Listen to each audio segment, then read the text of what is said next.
আল্লাহ রাব্বুল আলামিনই প্রথম, আল্লাহ পাকই শেষ। আল্লাহ পাক প্রকাশ্য, আল্লাহ পাক গোপন।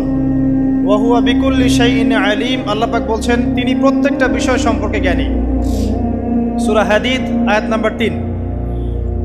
তো আমরা বুঝতে পারছি যখন কোনো কিছু ছিল না তখন আল্লাহ রাব্বুল আলামিন ছিলেন, আবার যখন কিছু থাকবে না তখন আল্লাহ পাক থাকবেন। কুল্লু মান আলাইহা ফান ওয়া ইয়াবকা ওয়াজহু রাব্বিকা যুল জালালি ওয়াল ইকরাম। সমস্ত কিছু ফানা হয়ে যাবে, শুধুমাত্র আল্লাহ রাব্বুল আলামিনের সত্তা, জাত এটা বাকি থাকবে। তার মানে আল্লাহ পাকই শুরু, আল্লাহ পাকই শেষ। আল্লাহর কোনো শুরু নাই, আল্লাহর কোনো শেষ নাই।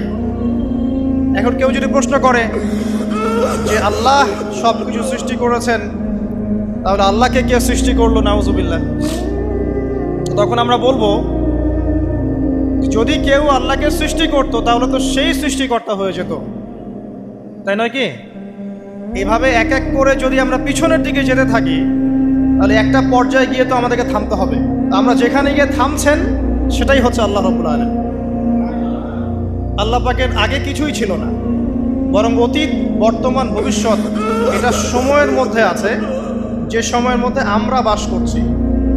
আল্লাহ রাব্বুল আলামিনের কাছে এরকম অতীত, বর্তমান, ভবিষ্যৎ কিছু নাই। আল্লাহ রাব্বুল আলামিন একা ছিলেন, তখন কিছুই ছিল না। আবার যখন সব কিছু ধ্বংস হয়ে যাবে আল্লাহ পাক একাই থাকবেন, আর কিছু থাকবে না। এখন আল্লাহ পাক সর্বপ্রথম সৃষ্টি করলেন আরশে আজিম। কি সৃষ্টি করলেন? এবং আরশটা পানির উপরে ছিল। কিসের উপরে? পানির উপরে। এরপরে আল্লাহ রাব্বুল আলামিন সৃষ্টি করেছেন